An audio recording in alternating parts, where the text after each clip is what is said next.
Dear all, welcome to this video on Marketing Analytics KMB MK05. The topic covered here is Unit 2 Introduction to Perceptual Mapping using Principal Components Analysis and incorporating preferences into perceptual maps. We are going to understand how perceptual mapping is done with Principal Component Analysis. My name is Dr. Rudresh Pandey. I am a professor at Department of Business Administration, ABES Engineering College. Let us understand what perceptual maps are and what is perceptual mapping. Perceptual mapping is also known as market mapping. It is a diagrammatic techniques used by asset marketeers, that is the people who are managing brands, that attempt to visually display the perceptions of customer or potential customers. The positioning of brand is influenced by customers' perception rather than by those of business. For example, a business may feel it sells upmarket products of high quality, but if the consumer views the product as low quality, it is their view which will influence sales. इसका मतलब ये हुआ, business को ये लग सकता है कि हमारा जो प्रोडक्ट है वो हाई क्वालिटी है, बट कस्टमर्स उसको लो क्वालिटी के तौर पे देखते हैं. तो यहां पर वही होगा जो कस्टमर को लगता है, और इसी को समझने के लिए हम परसेप्चुअल मैप्स का यूज करते हैं. Perceptual maps are also known as market maps. हम परसेप्चुअल मैप्स को मार्केट मैप्स के तौर पे भी जानते हैं. Usually they have two dimensions but can be multidimensional also. They can be used to identify gaps in the market and potential partners or merger targets, as well as to clarify perceptual problems with companies' products. So if a business wants to find out where its brand is positioned in the market, it might carry out market research. This will help them to find out how customers see their brand in relation to other in market. Let us take some examples of perceptual map. Perceptual maps are also referred as position maps, and as I told you, as market maps. Examples include a perceptual map can be mapped on these parameters: quality versus price, functionality versus price, healthiness versus tasteness, price versus performance, price versus safety and reliability. देखिए, perceptual maps को हम position maps या market maps भी बोलते हैं.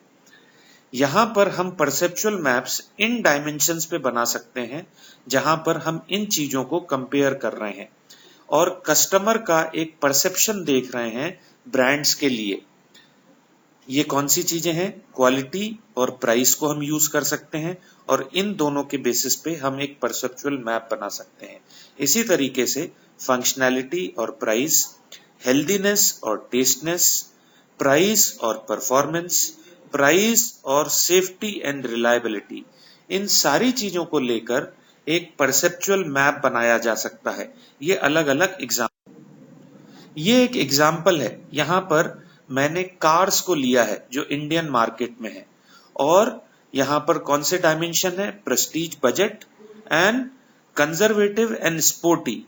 सो अगर आप ऊपर देखें तो प्रेस्टीज, नीचे budget. So any car which is expensive and has prestige, but other cars which have budget and lower cost. One is a conservative and sporty, which has more power. So now you see that Maruti, Tata, Hyundai are more towards budget and more towards conservative, whereas Toyota, Renault are also towards budget, but they are more towards sporty. If you look at top right hand corner, Ferrari and Porsche, they are prestige cars, but they are very sporty when consumer thinks about them. So this is the consumer perception. Whereas if you look at left hand side top corner is Mercedes. So it is a conservative car, but it has lot of prestige. This brand has lot of prestige. Now, why do we create perceptual maps? Perceptual maps are created to understanding what your customer thinks about you and your competitor. It is crucial for your business success.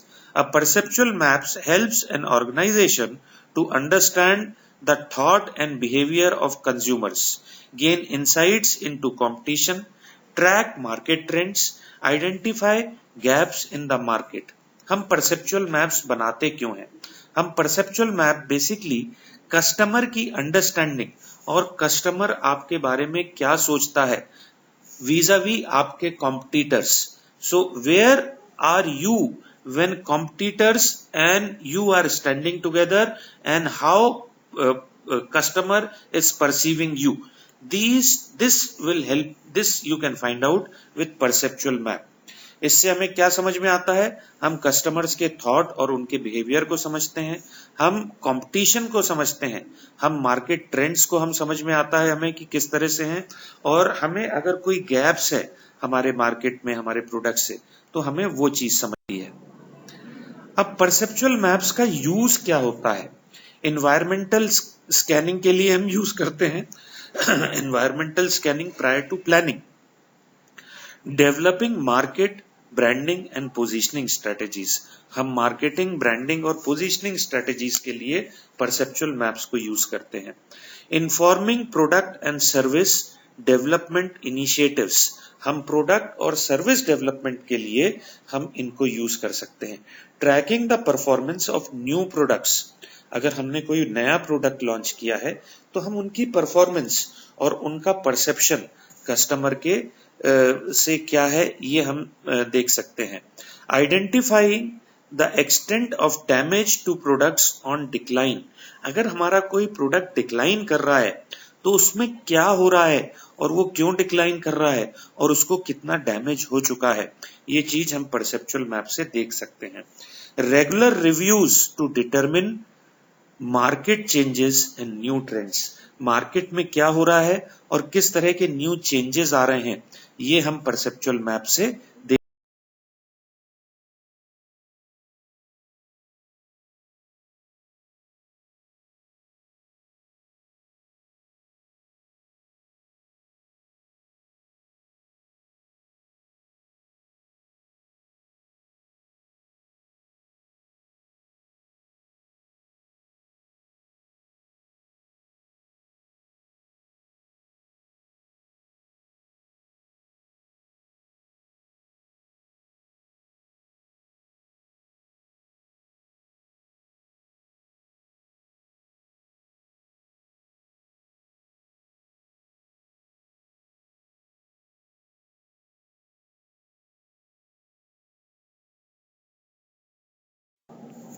Now let us look at how component analysis, principal component analysis for perceptual map is done. कि हम किस तरह से principal component analysis करते हैं जब हम perceptual map बनाते हैं. यहाँ पर मैंने आपको एक एग्जाम्पल से लेके समझाने की कोशिश करी है.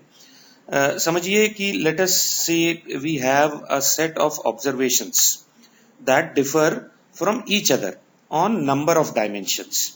For example we have a number of chocolate brands. हमने एक चॉकलेट ब्रांड्स के बारे में सर्वे किया है. So we have number of chocolate brands and this will be known as observations. हम इसको बोलेंगे observations that are rated on number of attributes. In chocolate brands को हमने बहुत सारे attributes पे rate किया है, such as body या उसकी packing जिस तरह का है, sweetness, fruitiness, etc. और जहां पर ये जो attributes हैं ये उसके dimensions हो गए. In some of these dimensions are strongly correlated. अब हो सकता है इसमें कोई डायमेंशंस हों जो आपस में बहुत ज्यादा कोरिलेटेड हों. Then it should be possible to describe the observation by a similar और a smaller number of dimensions without losing too much of information. तो यहां कहने का मतलब यह है कि हम दो डायमेंशंस को एक कर सकते हैं पर हम बहुत ज्यादा उससे इंफॉर्मेशन नहीं लूज करेंगे. तो हम उससे क्या होगा कि हमारा डेटा थोड़ा सा कम हो जाएगा और हमें अपनी एनालिसिस करने में आसानी होगी। फॉर एग्जाम्पल स्वीटीनेस या स्वीटनेस और fruitiness could be highly correlated. एक चॉकलेट में स्वीटनेस और फ्रूटीनेस को कोरिलेट कर सकते हैं हम, and could therefore be replaced by one variable. तो इन दोनों को मिला के हम एक वेरिएबल बना सकते हैं। Such dimensionality reduction is the goal of principal component analysis. तो अगर आपको प्रिंसिपल कंपोनेंट एनालिसिस समझना है तो यही चीज है जो प्रिंसिपल कंपोनेंट एनालिसिस करता है। Now let us go understand this more clearly, और थोड़ा सा इसको एग्जांपल लेते हैं, इससे समझ लेते हैं। The data set consists of one identifier, the brand of office equipment. Let us take this example कि ये कोई ऑफिस इक्विपमेंट का ब्रांड है। The average across response rating of each brand of 5 attributes. Let us say we have taken 5 attributes across responses. What are those attributes? Low prices, एक हमने price attribute लिया, एक service quality लिया, एक product quality लिया, एक convenience to buy, and एक preference score we have taken of customers. अब यहां पर क्या है, जो आइडेंटिफायर्स हैं इनको हम फैक्टराइज कर सकते हैं and we can club them with the help of principal component analysis. Now what are the goals of principal component analysis? The goal of principal component analysis is to reduce the number of dimensions that describe our data without losing too much information. Second is principal component analysis is done to decide upon the number of principal components or factors to retain. Principal component analysis is one of the most widely used multivariate technique and popular ranking technique used in modern data analysis method for extracting relevant information from confusing data set. तो अगर हमारे पास बहुत large data है और बहुत सारा उसमें data है जो हमें कंफ्यूज कर रहा है, तो ऐसे केस में हम प्रिंसिपल कंपोनेंट एनालिसिस करते हैं, और ये आजकल मल्टीवेरिएट टेक्निक है जो कि बहुत पॉपुलर है। इसको भी मैं अभी आपको समझाऊंगा कि मल्टीवेरिएट टेक्निक्स क्या होती हैं। Second is with minimal effort PCA or principal component analysis provides a method to reduce a complex data set to a lower dimension.